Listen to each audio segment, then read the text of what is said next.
So I went down another rabbit hole trying to figure out how to make this robot lawnmower that sticks out like a sore thumb. Everybody sees it. It's pearly white. I like it. It looks cool, but I wanted to turn it into this, the Camouflage beast. And I spent an embarrassing amount of time researching, trying to figure out the best types of camouflage, what's going to work best for me, tips, techniques, everything I could possibly do to come up with the best look. And man, I think I nailed it with this. This thing looks absolutely awesome. Wait till you see it out in the wild. So this is everything you need to know about spray painting camouflage. First up, what makes a good camouflage? Now, this isn't an invisible shield around things. It's not going to just disappear.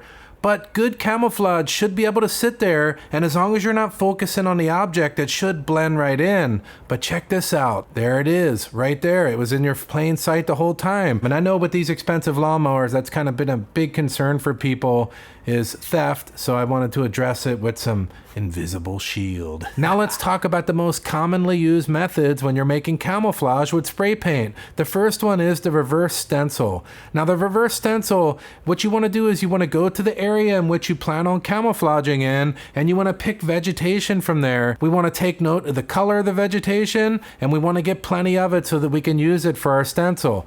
Now what we're going to do now is we're going to get spray paint that matches that vegetation. In some cases it could just be one color. It could be grass, green color. It could be red and yellow like these bushes here. It could be anything you want, brown like leaves. It just depends on the vegetation that you plan on using.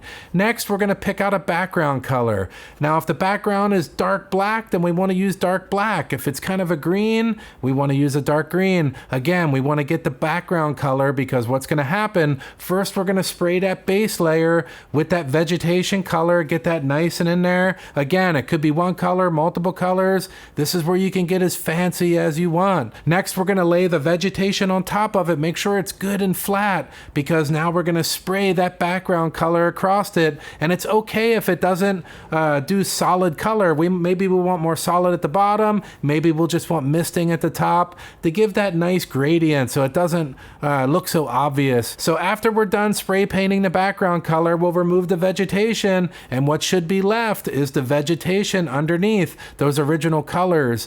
And I'll tell you what, this is my favorite by far, and it does the best job at matching the surroundings. It's kind of that real tree camo look, or a lot of people call it like 3D real camo. Man, I like it a lot. It works perfect for those specific locations where you plan on camouflaging. Another version of the reverse stencil this is a good example of BDU Camo, and I'll tell you what, man, I really love the way this looks. I mean, that turned out phenomenal. I like it a lot. And this basically is a paint, put some stickers on, paint again, put more stickers on, paint again, and you keep going until you get all the layers you want and all the colors you want. And as you peel the stickers off, it just leaves behind the areas that were underneath of the stickers on the different layers, and just leaves you a really awesome pattern here. And mine turned out absolutely insane. Some of the things, I'll talk more about this later, but some of the stuff that really hung me up was there's some professional companies that sell stencils, and I'll leave links to all those in the description. And I'll tell you what, they're way worth the money. I tried to do some variation myself and cut it out on some mailing label stickers. Oh man, just because I could use my printer, and I was like, oh, I thought that was being really savvy, and I'm really impatient. I didn't want to wait for the shipping, so I did it. I printed it out, I cut them all out. It took hours, man. It was just an absolute waste of time. And then afterwards, I immediately realized that my waste of time was just the beginning of the mistakes. Having too strong of an adhesive on there, man, I really worked hard to get this off without destroying the paint. All in all, don't do that. Just think ahead, think about the pattern you want. These companies have amazing patterns. Again, I'll link it in the description. Don't waste your time doing it yourself. Here's a guy, during all my research, I have to give some credit to these few people coming up, because, man, I looked at their ideas and it kind of really got me going, getting me wanting to do this. And by the way, that turned out sick. Wouldn't have worked well on this machine, but it's rad anyway. This gentleman here, man, he did a really sick job on that. I got to give him credit. Look at that. That looks absolutely amazing. And he did this with professional stencils that are easy to put on, easy to take off. They're really inexpensive. Don't horse around. The next one I saw here that I used some inspiration off of, this guy used some masking tape, like painter's tape, and man, I gotta give it to you, buddy. That turned out absolutely sick. That's totally doable too, but stay away from any crazy stickers and just save yourself the grief and get the professional stencils. Trust me. Another very common method for doing spray camouflage is the stencil. Now, this is just a cutout. You can buy them. I recommend that. This is a lot of work and they don't turn out that great, but the cutout is actually where the paint's gonna go. You lay the stencil down, you spray on top of it, and it lays down whatever pattern you have cut out. It works pretty darn good. The things I didn't like about the normal stencil is if there's any contour, the paint's gonna get underneath and you're gonna kind of have spillover. Another thing I didn't like, these are too close together. I would have one cutout per like maybe 1 foot of cardboard or paper, however you're gonna do it. That way when you spray the paint, you don't have overspray going everywhere that you don't want it. You can see here I played around on the cardboard. I got some pretty cool stuff going on, but I didn't like the idea for what I was doing, so I just wanted to show you guys what it was and then move on. Next up, sponge painting, and we're going to be doing it to this propane tank. This is for you outdoorsmen, man, you badasses, you know who you are. This is how you turn a rusty old crappy propane tank and get it all kind of fixed up, looking good, ready for your grilling area on the back of your camper, or if, in my case, out next to my fire pit. It's going to be awesome. So sponge painting is pretty straightforward. Something I wanted to say before we start with the sponging is rip the sponge up irregularly. The more gnarly it looks, the better. You're going to get that really different pattern is what we're looking for, and use a different piece of sponge for every color. Sponge painting can be any design you want, any color you want. We'll start by first laying down a nice base coat that's going to kind of match your surroundings or other things that you're trying to match it to. Then we'll take a paper plate. I have one right here, just a typical cheap one from Walmart or something. We'll spray the spray paint into the paper plate so that we get a little pool going. We'll dip the sponge in there and we'll just start blotching it around in some sort of systematic pattern. That's completely up to you. This takes a little bit of artistic approach. That's why mine looks like crap. And just make your way around the propane tank or whatever object you're gonna do, doing your pattern the way you want. Give it some time to dry in between, come back around, hit it with the next color, take a step back, just do it however you want to do it, and you should be pretty happy with it. This turned out awesome. At the very end, I hit it with some matte clear. Now this, I want to talk about this right now with all the different camouflaging that you're doing. If you're gonna do a clear coat on at the end, it's going to make it more durable. It's going to make those colors more rich. But you got to be careful, because if you use anything shinier than a matte finish, you're going to start to get some gloss, and that's not real camo-y when it's shining. So my opinion, matte clear, and this is very dull. You can see there's no shine on it whatsoever. If you want a tiny shine, maybe satin.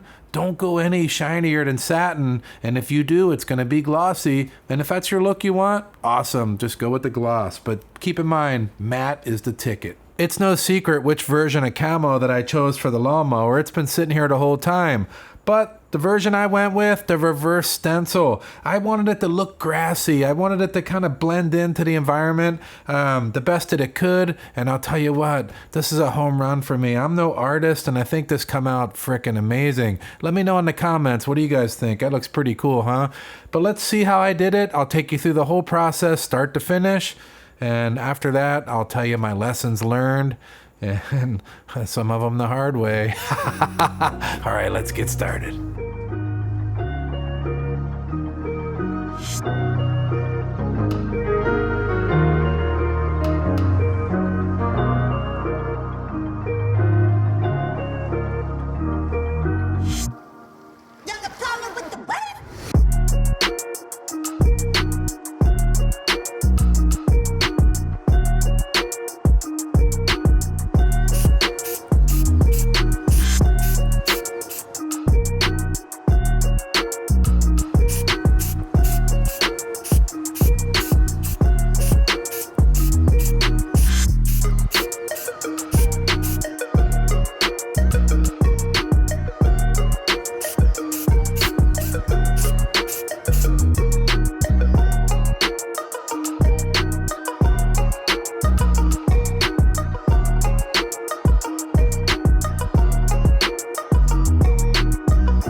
So that turned out really nice. I'm really happy with it. But now let me share with you the lessons that I learned throughout this project, some of them the hard way. First and foremost, we want to use ultra matte paint. You don't want to shine to it. Shining is just going to make it burst and glare when the sun hits it.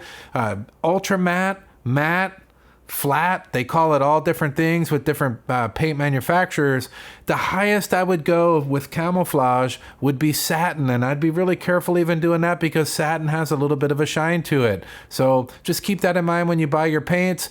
The Camouflage product line doesn't have all the colors you'll need all the time, so you end up in the other types of paint colors, and sometimes you might end up with satin, and that happened to me a few times. Another thing that can happen is when you pick your plants, so you're doing the 3D reverse stencil version, and you got your plants, you do part of the painting today, and then you come back out tomorrow, and all your plants are wilted.